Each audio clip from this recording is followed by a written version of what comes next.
ഞാൻ നിങ്ങളെ നേരെ കൊണ്ടുവരാം. 2025 മാർച്ച് മാസം 7-ാം തീയതി താമരശ്ശേരി എന്ന് പറയുന്ന ഒരു സ്ഥലത്ത് ഒരു വ്യക്തി MDMA കൈവശം വെച്ച് വിൽപ്പന നടത്തുന്നവന്റെ വിവരം കിട്ടി ഇവരെ പിടിക്കാൻ പോലീസ് ചെല്ലുമ്പോൾ ഓടിക്കളഞ്ഞു പോലീസ് പുറകെ. അങ്ങനെ ഒരു ടൗണിൽ വെച്ച് ഓടിച്ചു പിടിക്കുന്നിടയിൽ പരസ്യമായി CCTVക്ക് മുമ്പിൽ വെച്ച് 2 മില്ലിഗ്രാം MDMA പരസ്യമായിട്ട് 2 പാക്കറ്റ് MDMA വിഴുങ്ങി. പോലീസ് പിടികൂടി, നേരെ കൊണ്ടുപോയി. എങ്ങോട്ടാ? കോഴിക്കോട് മെഡിക്കൽ കോളേജ് തീവ്രവർഗ വിഭാഗത്തിൽ കൊണ്ടുപോയി ഡോക്ടർ പരിശോധിച്ച് സ്കാൻ ചെയ്തു. പറഞ്ഞു, മെത്തലയും ഡയോക്സിയും മത്താഫിറ്റും എന്നറിയപ്പെടുന്ന മാരകമായ സിന്തറ്റിക് ഡ്രഗാണ് നിങ്ങൾ വിഴുങ്ങിയത്. മരണം സംഭവിക്കും, നിങ്ങളുടെ പ്രഷർ ലെവൽ കുറയും, അതുകൊണ്ട് സമ്മതപത്രത്തിൽ ഒപ്പിട്ട് തരണം, നിങ്ങൾക്ക് സർജറി ചെയ്യണമെന്ന് പറഞ്ഞു. സമ്മതിച്ചില്ല. മാർച്ച് 8-ാം തീയതി ലോക വനിതാ ദിനത്തിൽ അന്ന് പുലർച്ചെ 8 മണിക്ക് 32 വയസ്സായ ആരോഗ്യവാനായ ചെറുപ്പക്കാരൻ മരണപ്പെട്ടത് സാക്ഷരത കേരളം കണ്ടു. ഒരു പത്രമാധ്യമങ്ങളും അതിനെ വലിയ വാർത്തയാക്കിയിട്ടില്ല. കാര്യം എന്താ? കിടക്കുന്നുണ്ട് 2023-ൽ 7 ഗ്രാം MDMA വിഴുങ്ങിയവൻ മരണപ്പെട്ട ചരിത്രം പുറത്തേക്ക് വരും. അത് മിണ്ടിയില്ല. ഇവിടെയാണ് നമ്മൾ മനസ്സിലാക്കേണ്ടത്. ചില മാധ്യമ വിചാരണകളാൽ ചിലരെല്ലാം ഇവിടെ നൊന്തുപോയവരുണ്ട്. ഇവിടെ ഞാൻ പോലീസിനെ വീണ്ടും പറയാം, മഹത്വവൽക്കരിച്ചല്ല. അന്ന് തുടങ്ങി കേരളത്തിന്റെ പോലീസിന്റെ ആത്മവീര്യം നഷ്ടപ്പെട്ടു പോയിട്ടുണ്ടായിരുന്നു. പലരും പറഞ്ഞു രഹസ്യമായിട്ടും, എന്തിനാണ്, ആർക്ക് വേണ്ടിയിട്ടാണെന്ന്. രാത്രിയൊക്കെ ഫോൺ ചെയ്യും, ഫോൺ വരും, സാർ ഇവിടെ കള്ളു കുടിച്ചിട്ട് ഉഴപ്പുണ്ടാക്കുന്നുണ്ടത്. അപ്പൊ അങ്ങോട്ട് നോക്കിയിട്ട് പറയും, ഡാ അടങ്ങി അവിടെ ഇരുന്നോ മര്യാദയ്ക്ക്. 4 ജയിലിൽ പോയി കിടക്കുന്നുണ്ട് കടുത്ത പ്രതികളുടെ കൂടെ. ഉണ്ണാതെ പുറങ്ങാതെ അറസ്റ്റ് ചെയ്തപ്പോ കണ്ടില്ല, ഈർക്കിലുപോലെ വലിയ പോലെ പണിയുമില്ല, നാട്ടാരുമില്ല, പത്രക്കാരുമില്ല, ഒരുവനുമില്ല. അതുകൊണ്ട് നിന്റെ പണിയെടുത്ത് ജീവിച്ചാൽ മതി എന്ന് പറയുന്ന അവസ്ഥയിലേക്ക് ഈ കേരളത്തിന്റെ പോലീസ് സ്റ്റേഷനിൽ എത്തിപ്പോയിരുന്നു കുറച്ചു കാലങ്ങൾക്ക് മുമ്പ്. പക്ഷെ അത് തിരിച്ചടിക്കേണ്ടി വന്നത് എങ്ങനെയാണെന്നറിയാമോ? ഇവിടെ മാജിക് ഒന്നും നടന്നിട്ടൊന്നുമല്ല. 16 അമ്മമാർക്ക് ജീവൻ നഷ്ടപ്പെടേണ്ടി വന്നു സാക്ഷരത കേരളത്തിൽ. ഒരുപാട് സഹോദരന്മാർ മരിക്കേണ്ടി വന്നു ഈ സാക്ഷരത കേരളത്തിൽ. മുക്കിനും മൂലയിലും എല്ലാവരും ഒന്ന് ഉണരാൻ. അത് ഉണർന്നപ്പോഴാണ് ഇപ്പോൾ കുറച്ച് നമ്മുടെ ഈ കേരളം ഒന്ന് ഉണർന്നത്. അതുകൊണ്ട് ഇപ്പൊ കഴിഞ്ഞ ആഴ്ച കണ്ടു, ഏലപ്പാറ, ഇടുക്കി ജില്ലയിൽ ഏലപ്പാറയിലും അതുപോലെ വഴിക്കടവ് നിലമ്പൂരിലും അതുപോലെ തന്നെ തൂത്തുക്കുടിയിലും കോയമ്പത്തൂരിലും പാലക്കാട് കഞ്ചിക്കോടിലും നടന്ന സംഭവം എന്താ? നഗരമധ്യത്തിനകത്ത് കുടുംബത്തോട് അപമാനിയായി പെരുമാറിയ 4-5 ചെറുപ്പക്കാരെ ആരാ കൈകാര്യം ചെയ്തു? നാട്ടുകാരോട് കൈകാര്യം ചെയ്തു. പൊന്നാനി എന്ന സ്ഥലത്ത് കഴിഞ്ഞ ആഴ്ച യാത്ര ചെയ്ത് പോയതാ. അവിടെ ബോർഡ് വെച്ചിട്ടുണ്ട്, ഞങ്ങളുടെ നാട്ടിലും ദേശത്തിലും കഞ്ചാവോ മറ്റ് ലഹരി പദാർത്ഥങ്ങളോ ഉപയോഗിക്കുകയോ വിൽപ്പന നടത്തുകയോ ചെയ്താൽ അവന്റെ മുട്ടുംകലികൾ അടിച്ചിട്ട് കണ്ട് മുറിക്കും. യുവതാര ഗാലക്സി ആർട്ട് സ്പോർട്സ് ക്ലബിലെ കരുത്തരായ ചുണക്കുട്ടികൾ എന്ന് എഴുതി വെച്ചിരിക്കുന്നത്. ഇപ്പോ ചിലർക്കൊക്കെ തോന്നിയിട്ടുണ്ട് അങ്ങനെയൊന്നും പറ്റുകയില്ല. പടന്നക്കാവ് എന്ന് പറയുന്ന ഒരു മഹലുണ്ട് കാസർഗോഡ് ജില്ലയിൽ. ആ മഹലിൽ ഞാൻ പോയിട്ട് അവിടെ സംസാരിച്ചതാണ്. 19 പേരെയാണ് അവിടുത്തെ പ്രാഥമിക അംഗത്വ മഹൽ കമ്മിറ്റി എടുത്ത് വലിച്ചെറിഞ്ഞു. ലഹരി വിൽപ്പന നടത്തുന്നവരെ ഉപയോഗിക്കുന്നവർക്കും ഒരു ആദ്യ നടപടി എന്ന രീതിയിൽ അവർക്ക് കത്ത് കൊടുത്തു മഹൽ കമ്മിറ്റി. 2ാമത്തെ നടപടി എന്ന രീതിയിൽ അവർക്ക് ഒരു ഉപദേശം കൊടുത്തു, ചേർത്ത് പിടിച്ചു. 3ാമത്തെ രീതി അവർക്കൊരു കൗൺസിലിംഗ് കൊടുത്തു. ഇത് 3-ൽ ഒതുങ്ങുന്നില്ല എന്ന് കണ്ടപ്പം 65 പേരിൽ 19 പേർ തിരികെ വരുന്നില്ല എന്ന് കണ്ടപ്പോൾ 19 പേരെയും കമ്മിറ്റി കൂടിക്കൊണ്ട് അവരെ പ്രാഥമിക അംഗത്വം എടുത്ത് വലിച്ചെറിഞ്ഞു മഹൽ കമ്മിറ്റി. അവരുടെ ബയ്യത്ത് നമസ്കാരമോ വിവാഹങ്ങളോ ഒന്നും ആ മഹൽ നടത്തി കൊടുക്കുന്ന തീരുമാനമെടുത്തപ്പോഴാണ് മറ്റുള്ള അയൽ ദേശങ്ങളിലെ മഹലുകൾക്കൊക്കെ ഒരു ഉണർവ് വന്നു. പലർക്കും ഭയം വന്നു, പലരെല്ലാം ഒന്ന് ഉണരാൻ തുടങ്ങി. ഇനി അതെല്ലാം അവിടെ നിൽക്കട്ടെ. ഇനി ഞാൻ നിങ്ങളുടെ ശ്രദ്ധയെ കൂട്ടിക്കൊണ്ടുപോകാം. ലഹരി എന്ന് പറയുന്ന വിഷയത്തെക്കുറിച്ച് ക്ലാസ് എടുക്കാൻ ഒരു ഫിലിപ്പമ്പാട് മാത്രം അവിടെ വരണമെന്നൊന്നുമില്ല.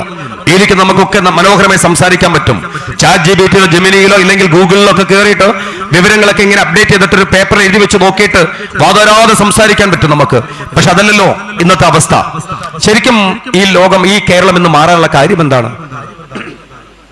ശരിക്കും ഈ കേരളം ഇന്നിങ്ങനെ മാറാനുള്ള കാരണം എന്താണ്? ഇവിടെ എല്ലാം നിങ്ങളെ ഞാൻ ഒന്ന് ഓർമ്മപ്പെടുത്താൻ ഒരു കാര്യം പറയാം. ഈ നാടിങ്ങനെ മാറാനുള്ള പ്രധാന കാരണം എന്താണെന്ന് അറിയാമോ? നമ്മളെല്ലാം അയൽവാസിയെ മറന്നുപോയി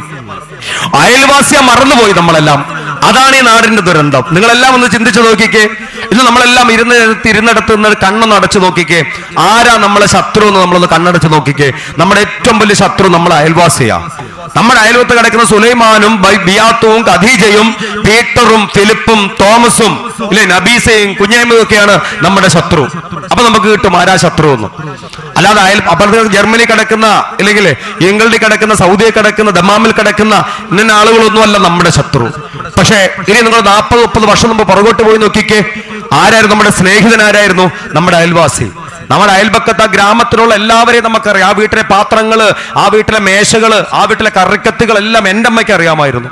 ഒരു നാട്ടിൽ കല്യാണം നടക്കുന്നുണ്ടെങ്കിൽ അയൽ വീട്ടിൽ നിന്ന് പാത്രങ്ങളും ചട്ടിയും എല്ലാം എടുത്തോണ്ട് വരും. എന്നിട്ട് കൊടുക്കുമ്പോ എൻ്റെ അമ്മ പറയും, മോനെ അത് സുഭദ്രയുടെയാണ്. അയ്യോ ഇത് ആമിനയുടെ കേട്ടോ, ഈ പാത്രം അവളുടെ ഈ ചെരുവ് ആമിനയുടെ ചെരുവാ. ഇത് തങ്കയുടെ പാത്രം. ഇത് എന്റെ അമ്മ പറയും, ഈ കറിക്കത്തി ഇതേ നീ അവൾക്ക് ജമീലയ്ക്ക് കൊണ്ട് കൊടുത്ത കറിക്കത്തി ജമീലയുടെ വീട്ടിൽ നിന്ന് വാങ്ങിയതാ, നല്ല മൂർച്ചയുള്ള കത്തിയാ, അവൾ കത്തി കിട്ടിയില്ലെങ്കിൽ അവൾക്ക് ഭയങ്കര സങ്കടം എന്നൊക്കെ എന്റെ അമ്മ പറയും. ഇതൊക്കെ ഞാനിങ്ങനെ കാണും. പല വീട്ടിൽ നിന്ന് നമ്മൾ പാത്രങ്ങളൊക്കെ കൊണ്ടുവരും, ഡെസ്ക് കൊണ്ടുവരും, സാരി കൊണ്ടുവരും, മറച്ചു കെട്ടി ഒരു കല്യാണം ഉണ്ടായിരുന്നു, മഹാരസകരമായ കല്യാണം, ഒരു ഒരുങ്ങല്. ഒരു വീട്ടിൽ പെൺകുട്ടിയെ കല്യാണം കഴിക്കണമെങ്കിൽ 4-5 ദിവസം അയലൊക്കത്ത് എല്ലാവരും ഒത്തുകൂടി വെച്ച് വിളമ്പി കിസ പറഞ്ഞ് രസകരമായ രീതിയിൽ ഒരു കൂട്ടം ആളുകളുടെ ഒരു സ്നേഹ സംഗമം ഉണ്ടായിരുന്നില്ലേ? അതൊന്നും നാട്ടിലുണ്ടോ? ഇന്നുണ്ടോ? ഇന്നതൊന്നുമില്ല. ഇന്ന് മുക്കിന് മൂലയിലൊക്കെ ഓഡിറ്റോറിയങ്ങളുണ്ട്. അതെല്ലാം നമ്മൾ ബുക്ക് ചെയ്യും. നമ്മൾ നല്ലൊരു ലെറ്റർ അടിക്കും, ലൊക്കേഷനൊക്കെ ടൈപ്പ് ചെയ്യും, വാട്സപ്പിൽ അത് അയച്ചു കൊടുക്കും. മിണ്ടത്ത് പോലും ഇല്ല. കിട്ടിയില്ലേ? കിട്ടി. ലൊക്കേഷൻ ഉണ്ട്, കണ്ടു, കഴിഞ്ഞു. ആരാ പറയുന്നത്? സ്വന്തം അനിയത്തി പരിപാടിക്ക് വന്നു, പരിപാടി എല്ലാം കണ്ടു. എടി നീ ഇരിക്കേ, ഓക്കെ. പിന്നെ എടി നീ വീട്ടിൽ വരുന്ന പുതിയ വീട് വെച്ച് കാണണ്ടേ? ഇല്ലടി സമയമില്ല, പോട്ടെ, കുട്ടിക്ക് ട്യൂഷൻ ക്ലാസ്, സ്പെഷ്യൽ ക്ലാസ്, പിന്നെ വരാൻ കേട്ടോടി, ആട്ടടി, ഓക്കെ. ഒരു സെൽഫി എടുത്ത് പോയി. ഇത്രയേ ഉള്ളൂ ബന്ധം, ഇത്രയേ ഉള്ളൂ ഇന്ന് ബന്ധം. നിങ്ങളൊക്കെ നിങ്ങളുടെ കയ്യിലൊക്കെ മക്കളിരിക്കുന്നുണ്ടല്ലോ, ചെറിയ കുട്ടികൾ, അവരുടെ എത്ര ബന്ധങ്ങളെ അറിയാൻ പറ്റും അവർക്ക്? ഏറ്റവും രക്തബന്ധങ്ങളെ, എത്ര ബന്ധങ്ങളെ നമ്മുടെ മക്കൾക്ക് അറിയത്തില്ല. വേണമെങ്കിൽ നാളെ തന്നെ ഒരു വലിയ പേപ്പറൊക്കെ എഴുതി നമ്മളെ വീട്ടിനകത്ത് ഇങ്ങനെ എഴുതി വെക്കണം, പ്രയോറിറ്റി ലിസ്റ്റ്. 1 മുതൽ ഒരു 10-20 പേരുടെ ഏറ്റവും അടുത്ത് നമ്മളെ സഹായിച്ചവരെ, സ്നേഹിച്ചവരെ, നമ്മളെ അവരെ ഓർമ്മിക്കേണ്ട ആളുകളെല്ലാം നമ്മളെ എഴുതി വെക്കണം. അസുഖമുള്ളവരെ ഒക്കെ എഴുതി വെക്കണം. എന്നിട്ട് മക്കൾക്ക് ഫോൺ കൊടുത്തിട്ട് പറയാം, ഞായറാഴ്ച കുഞ്ഞെ അവരെയൊക്കെ ഒന്ന് വിളിക്ക്, ഒന്നൊരു ഉമ്മയ്ക്ക് കൊണ്ട് തരണം, എന്നിട്ട് ഉപ്പയുടെ കയ്യിൽ നീ ഒന്ന് കൊണ്ട് കൊടുക്ക്. അങ്ങനെ ബന്ധങ്ങളെയൊക്കെ ഒന്ന് ഊട്ടി ഉറപ്പിച്ച് നോക്കിക്കേ. ഇന്നതെല്ലാം നശിച്ചു. അയൽപക്കത്തെയൊക്കെ നമുക്ക് കാണാൻ ഇന്ന് പറ്റുന്നില്ല. അതാ നമ്മുടെ പ്രശ്നം. അയൽപക്കത്തെ നമ്മൾ മറന്നു. അതാ ഇന്നത്തെ പ്രശ്നം.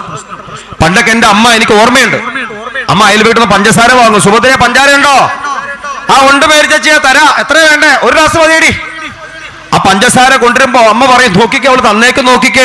അവൾ എപ്പോ ചോദിച്ചാലും ഇങ്ങനെ കൂമ്പാരം കൂട്ടി തരും അവള്. എന്റെ വീടിനെ അടുത്ത വീടാ, പിള്ളാച്ചൻ ചേട്ടൻ. അവരുടെ ഭാര്യയാണ് സുഭദ്ര ചേച്ചി എന്ന് പറയുന്നത്. തൊട്ട് മുകളിലാ. അവിടുന്ന് പഞ്ചസാര വാങ്ങുമ്പോഴാ ഇങ്ങനെ ഈ ഗ്ലാസ്സിനകത്ത് കൂമ്പാരം പോലാ തരുന്നത്. തിരിച്ച് അമ്മ കൊടുക്കുമ്പോൾ ഞാൻ കണ്ടിട്ടുണ്ട്. എന്നിട്ട് പഞ്ചസാര അമ്മ ഇങ്ങനെ സ്റ്റീൽ ഗ്ലാസ് ഇങ്ങനെ തട്ടും ഇങ്ങനെ. എന്നിട്ട് അമ്മ ഇങ്ങനെ അമുക്കിയിട്ട് പിരമിഡ് വെക്കുന്ന പോലെ വെച്ചിട്ടാ, ദേ പഞ്ചാരേ എന്ന് പറയും. ഉണ്ടോ? ഉണ്ടേ. 2 പച്ചമുളക് ഇതാ, 1/2 ഗ്ലാസ് മല്ലിപ്പൊടി ഇതാ, മുളക് പൊടി ഇതാ. ഇങ്ങോട്ട് വാങ്ങുന്നു, അങ്ങോട്ട് കൊടുക്കുന്നു. കൊടുക്കൽ വാങ്ങലുകൾ. സാമ്പാർ വെച്ചിട്ട് കൊടുക്കുന്നു, പരിപ്പ് കറി വാങ്ങുന്നു, പായസം വാങ്ങുന്നു, ചക്ക പൊഴിന്ന് കൊടുക്കുന്നു, കപ്പ വാങ്ങുന്നു. ഈ കൊടുക്കൽ വാങ്ങലെല്ലാം ഇന്നുണ്ടോ? ഇന്നില്ലല്ലോ. ഇന്നെല്ലാം മതിലുകളല്ലേ, അല്ലേ? വലിയ മതിലല്ലേ വെച്ചിരിക്കുന്നത്. ആര് കണ്ടാലും ഇവിടെ അയൽവാസി കാണാൻ പാടില്ല. എന്റെ അമ്മ പറയും, സുഭദ്രേ, അല്ലെങ്കിൽ പറയും, വേണ്ടേ ആ കോഴിയൊന്നും നോക്കണേ, ഞങ്ങൾ പോയിട്ട് വരാം. നീ പറഞ്ഞിട്ടപ്പ കോഴിയാ നോക്കുന്നേ? അല്ലെ ഞാൻ നോക്കത്തില്ല, തീറ്റ കൊടുക്കത്തില്ല, പോയിട്ട് വാ, അല്ലേ? ഇന്ന് നമ്മൾ എന്താ നോക്കുന്നത്? ഇന്ന് അയൽവാസി പുറത്തുണ്ടെ പറയും, എടി മോളെ നോക്കിക്കേ, ആ കാലമാടത്തി ഉണ്ടോ നോക്ക് പുറത്ത്. അതിന്റെ കണ്ണ് കിട്ടിയിട്ട് വഴിക്ക് പോകാൻ പറ്റണ്ട, ഇറങ്ങല്ലേ, നിൽക്കുന്നത് കണ്ടില്ലേ അവിടെ കണ്ണും വിളിച്ചോണ്ടത്. ആ സാധനം ഇവിടെ കയറിയകത്ത്, ആ സാധനമൊക്കെ അകത്ത് നോക്ക്, വരുമ്പോ കാണത്തില്ല, ഇല്ലേ? ഇന്നിങ്ങനെയായി. അതുകൊണ്ട് അയൽ ബന്ധങ്ങൾ എന്താണെന്ന് അറിയുന്നില്ല. പ്രവാചക സന്ദേശങ്ങൾ പറയുന്നതിന് അയൽവാസി പട്ടിണി കിടക്കുമ്പോൾ നീ വയർ നിറച്ച് ഉണ്ണരെന്ന് പറഞ്ഞാൽ അതിൽ പ്രവാചക സന്ദേശങ്ങൾ ദ്വയാർത്ഥങ്ങളുണ്ട്. വെറും ബിഷപ്പിനെ കുറിച്ച് മാത്രമല്ല പ്രവാചകന്റെ കൺസെപ്റ്റ്, ആ ദ്വയാർത്ഥങ്ങളാ. ആ വീട്ടിനകത്ത് മാനസികം, വൈകാരിക, ശാരീരിക, സാമ്പത്തിക, മാനസിക, വൈകാരിക പ്രശ്നങ്ങളെ സകലതിനെയും മനുജ നീ അയൽവാസി നോക്കിക്കാണണം. ആ വാക്കിൽ അതെല്ലാം ഉണ്ട്. അവിടെ വിഷമം അനുഭവിക്കുന്നുണ്ടെങ്കിൽ നീ അത് കാണണം, കേൾക്കണം, അറിയണം, പോകണം. അതിനെ മാറ്റാൻ നീ പരിശ്രമിക്കുന്നിടത്താണ് അയൽവാസി ആയിത്തീരുക. അല്ലെങ്കിൽ ദരിദ്രവാസിയാ, സംശയമൊന്നുമില്ല, അല്ലേ? അല്ലെങ്കിൽ ദരിദ്രവാസിയാ, സംശയമൊന്നുമില്ല. ഇന്ന് നമുക്ക് അയൽ വീട്ടിനകത്ത് പ്രശ്നങ്ങൾ അറിയണമെങ്കിൽ നമ്മൾ ഈ വാട്സപ്പിനകത്ത് എവിടെ പോവാ, എവിടെ പോവാ, എളുപ്പം വെള്ളം കുടിച്ചു കൊണ്ടുവന്നു. അപ്പോ ഇതിനകത്ത് ഇല്ലേ, അവിടെ 3 പേരെ അങ്ങോട്ട് പോകുന്ന 3 എണ്ണം ഇങ്ങോട്ട് വന്നേ, അവിടെ ഇരിക്കുക, വെള്ളം കുടിക്കണ്ട, അവിടെ ഇരിക്കുക. ഞാൻ നിങ്ങളെ മാഷ, നീ 2ാം ക്ലാസ്, ഞാൻ 10ാം ക്ലാസ്സിൽ പഠിക്കുന്ന മാഷ, അവിടെ ഒന്നും ഇപ്പൊ കുറച്ച് കഴിഞ്ഞ് പോകാം കേട്ടോ. ഈ ഓരോ കുഞ്ഞുങ്ങളും പോയി എല്ലാവരും പോകാൻ തുടങ്ങും കേട്ടോ. മക്കൾക്ക് വെള്ളം അർജന്റാണെങ്കിൽ പോയിക്കോട്ടെ. ഞാൻ തമാശ പറഞ്ഞതാണ്. ഇങ്ങനെ എന്താ ഇത്രയും നല്ല സദസ്സ് ഞാൻ കണ്ടിട്ടില്ല വേറെ എവിടെയും, സത്യം. ലഹരി എന്നൊക്കെ പറഞ്ഞ് ചെല്ലുമ്പോൾ 1-2 ആൾക്കാരുണ്ടാവും കേട്ടോ. പേരിനൊക്കെ നടത്താന്നൊക്കെ വെച്ച് നടത്തുന്ന ഇതങ്ങനല്ലല്ലോ, എല്ലോ മനോഹരമാണ്. അതുകൊണ്ട് കുഞ്ഞുമക്കൾ പ്രത്യേകിച്ച് നിങ്ങൾക്ക് കുറച്ച് കാര്യം പറയാനുണ്ട്. ബോറടിപ്പിക്കില്ല. ബോറടിക്കുന്നതിൻ്റെ കൈ ഇങ്ങനെ പൊക്കിയാൽ മതി. അപ്പം എനിക്ക് മനസ്സിലാവും ബോറടി ഉണ്ട്. അപ്പം ഞാൻ ഇങ്ങനെ പെട്ടെന്ന് സംസാരം കുറച്ച് വൈൻഡപ്പാക്കി ഞാൻ ടാറ്റ പറഞ്ഞ് ഞാൻ പോയിക്കോളാം. നാളെ വിഷുവാണ്, എനിക്ക് 4 പരിപാടി ഉണ്ട്. പിന്നെ എൻ്റെ അമ്മയ്ക്ക് സോഡിയം കുറഞ്ഞിട്ടുണ്ട്, അമ്മയെ കൊണ്ടുപോകണം, അങ്ങനെ പരിപാടി വേറെ ഉണ്ട്. Okay, it's okay. അപ്പൊ അങ്ങനെയാണ്. അപ്പൊ അയൽബന്ധങ്ങളൊക്കെ കുറഞ്ഞു പോയി. അപ്പോ ഞാൻ പറയുന്നു, ഈ നമ്മുടെ ദൈവത്തിന്റെ നാട് എന്താ ഇങ്ങനെ ആകാൻ കാരണം ചോദിച്ചാല്, ഒരു മനുഷ്യൻ തൻ്റെ അയൽവാസിയെ നോക്കി കണ്ട് അറിഞ്ഞ ഈ നാടിന്റെ പ്രശ്നം തീർന്നു. അയൽവാസിയുടെ പ്രശ്നം ഒരുത്തൻ നോക്കാനുണ്ടെങ്കിൽ പ്രശ്നം തീർന്നു. ആ വീട്ടിൽ ആരാണ് വൈകി വരുന്നത്, ആരാണ് മദ്യപിക്കുന്നത്, പുകവലിക്കുന്നത്, ആ വീട്ടിലെ മകൻ എപ്പോഴാണ് വരുന്നത്, പോകുന്നത്, ആരൊക്കെ വരുന്നുണ്ട് എന്ന് അവിടെ അറിഞ്ഞു നോക്കി കണ്ട് ഇഷ്ടമെടുക്കാനല്ല, ആ വീട്ടിനകത്ത് സ്നേഹം കൊണ്ടും കരുതൽ കൊണ്ടും അവരോടൊപ്പം നിന്ന്, അവിടെ മദ്യത്തിന് ദുരന്തമുണ്ടെങ്കിൽ, അവിടെ ലഹരി ഉണ്ടെങ്കിൽ ആ ലഹരിയെ മാറ്റാൻ നമ്മൾ ശ്രമം നടത്തി, അത് പറയേണ്ട ഏജൻസിയോട്, മഹിളോട്, ഉസ്താദിനോട് ഒക്കെ പറഞ്ഞ് അവിടെ സ്നേഹം, കരുതൽ, പ്രാർത്ഥന, ചേർത്തുപിടിക്കൽ എല്ലാം ഉണ്ടെങ്കിൽ എത്ര മനോഹരമാണ്. പക്ഷെ ഇന്നില്ല. അതാണ് പ്രശ്നം. ഇവിടെയാണ് നമ്മൾ ചിന്തിക്കേണ്ടത്. പിന്നെ